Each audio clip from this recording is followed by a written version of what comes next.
The story begins with a man playing games inside a convenience store. Suddenly, several large men enter and scout every corner of the shop. They lock the door and begin threatening the owner, physically assaulting him and telling him to take all the money in the shop and give it to them. Because the owner is alone and they are many and armed with knives, the owner fearfully tries to take the money from the cash register to give to them. During that time of fear, a woman suddenly walks in, carrying a box of snacks she wants to buy to the counter. The owner doesn't know how to respond because the thieves are threatening him, but she just brings the snacks to pay as if everything is normal. Then, she hands the money to the owner and tells him to give her the change. Seeing the owner is too afraid to move, she reaches out and takes the change from the thieves' bag herself. The thieves pull out knives to threaten her, asking what she thinks she is doing and why she isn't afraid of them at all. But suddenly, she starts attacking them. Using less than a minute, she beats all the thieves until they are all lying on the ground. It looks like she has very great martial arts skills, even though she is just a woman. After beating them all down, she says goodbye to the seller and returns home normally. Then the image cuts to a ballet dance performance. A dancer is shown with a fearful face while preparing to go out and perform,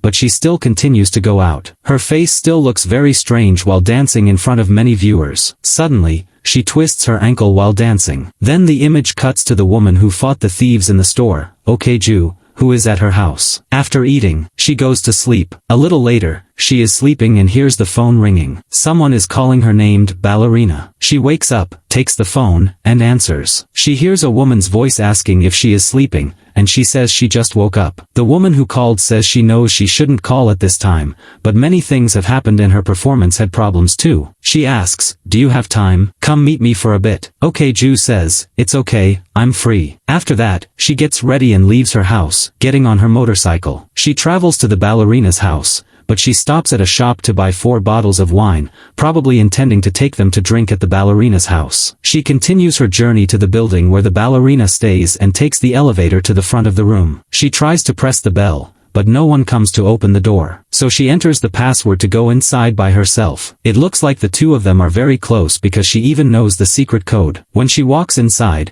she sees photos of the two of them being very close in the past. Seeing them makes her smile, and she continues walking into the ballerina's bedroom, but she doesn't see her. Instead, she sees a gift on the bed, so she goes to look and opens it. She sees a paper boat and a pair of shoes. When she unfolds the paper boat, she sees a letter written inside saying, "Please help seek revenge for me because I think you can help me with this." Seeing the letter, she immediately tries to find the ballerina and calls her phone until she hears the phone ringing in the bathroom. She walks in and suddenly sees that the ballerina has lost her life in the bathroom already. After seeing this, her emotions almost cannot accept it. Later, she sits sadly alone and starts to remember the past when they first met at a birthday cake shop. When she went to buy a cake, the shop was already closed, but the ballerina still tried to sell her a cake normally. From that time on, they made appointments to meet until they became very close. It looks like they even loved each other. After thinking of the past, she looks at the letter and sees the address and the name of the person she must get revenge on, named Choi. When she sees the name and address, Okju gets on her motorcycle and rides away. When she reaches her house, she starts researching the name and address and sees that the individual is a chef who owns a restaurant. Then she sends a message to that account,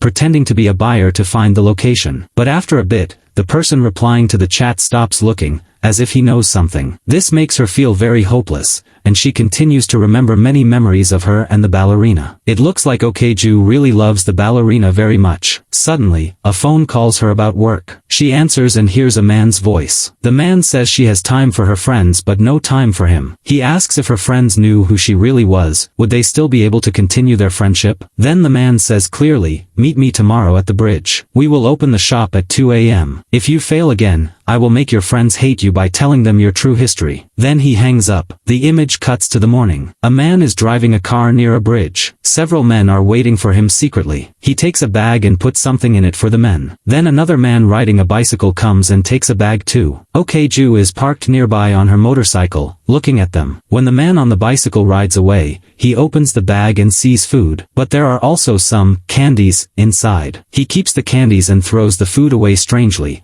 it looks like they are not normal candies. Suddenly, the man who got out of the car and gave the bags to those men picks up his phone and calls her. She doesn't dare to answer and presses cancel. This means this man is named Choi, the one who owns the restaurant. He is the target for Ok-ju's revenge, and they probably used to have a work relationship too. This means the man doesn't know yet that Ok-ju is targeting him for revenge. Then the man drives away, and she follows him in her car. She follows him until she knows the location of his house. Once she knows, she returns first. The next morning, Choi is seen waking up to exercise. After eating breakfast, he drives his car out. Ok-ju is sitting by the road in that area, waiting for him to leave. She takes the opportunity while Choi is not home to pick the lock and enter his house. She starts installing sound recording devices in important locations. Then she goes into the man's private room and looks in his cabinet. She sees many tools of a disturbed person on the bed. Then she finds a collection of video files with names on them. She finds one among them with the name Ballerina on it. She plugs it in to check the video inside and sees it is a video of Choi drugging her friend to make her unconscious and then assaulting her and filming it. Ok-ju concludes the ballerina ended her life because she was heartbroken by this man's abuse and threats. After finding the truth, Ok-ju is heartbroken and in pain because this bad man did this to the person she loved. After that,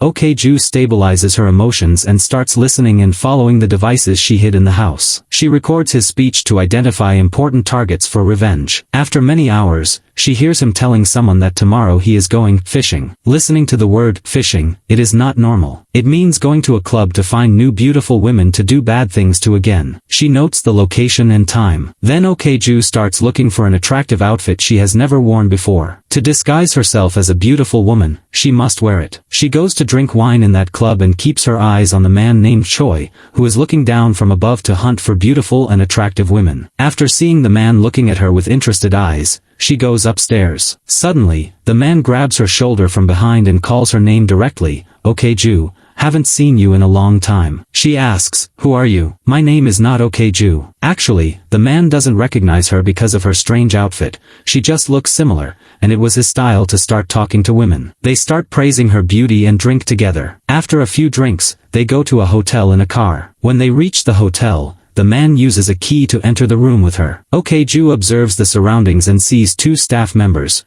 One comes to receive guests, and another is hiding inside. After getting the room key, they go up and enter. The room has a red, ancient style that looks very strange. After a bit, the man makes an excuse to ask if she wants to drink anything. He takes wine mixed with a sedative for her to drink. He goes into the bathroom to prepare his tools and comes out to see her unconscious on the bed. Then the man starts to turn on the camera and wants to assault her body. But after a bit, he sees she is holding a knife. Actually, she was pretending to be unconscious. She uses the knife to try and stab the man, but he catches her. She continues to attack the man until she has the chance to stab him in the cheek. She is about to finish his life, but suddenly the accomplice who was disguised as the receptionist comes in with a gun and starts shooting at her. She tries to escape outside. She closes the door but sees another accomplice blocking the way, holding a power saw. She doesn't know how to fight him. The man runs at her with the saw, but suddenly a beautiful young girl opens a nearby door very hard, hitting the man and making him fall onto the saw,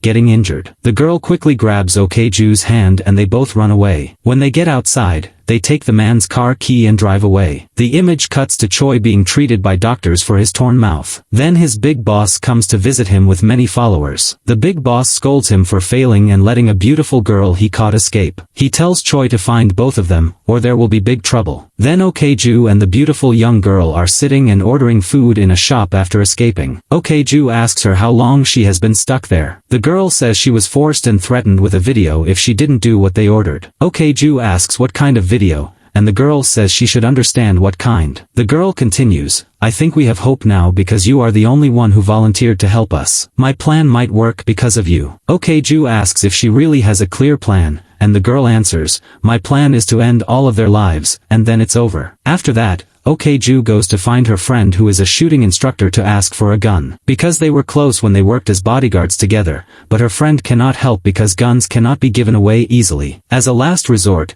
she goes to find an old couple who sell guns secretly. But in this area, it is hard to find guns. Even the ones the old man sells are old. While picking one, the old man's wife introduces them to another weapon she invented herself. She shows them a flamethrower that uses gas. Their faces show they are wondering where they can use such a thing. Then Okju takes the young girl to stay at her house first. She prepares the guns she bought from the old man to attack the bad men. Okju tells the girl, "We must be smart. We have entered once already. They must be ready and waiting for us. We cannot hurry. We must have a clear plan." The girl asks, "What plan can we have with only two of us? Can you teach me to shoot so I can help?" But Okju tells her, "Go to sleep, little girl, don't try to hold a gun." The girl covers herself with a blanket and says, "We must do this soon," and goes to sleep. Later, Okju goes out to buy some food. When she returns, she doesn't see the girl. She isn't worried yet, thinking she is in the bathroom. But after a bit, the bad men come out from their hiding spots in her house and attack her. She fights them and finds a chance to jump out the window and escape. The image cuts to a stable. Choi, the big boss, and their followers are walking there. The big boss orders Choi to go deal with the young girl according to the plan. Then Choi and another follower are seen catching her. They start spraying water on her body, looking like they want to do something. Meanwhile, the followers checking the security cameras from the hotel see something wrong.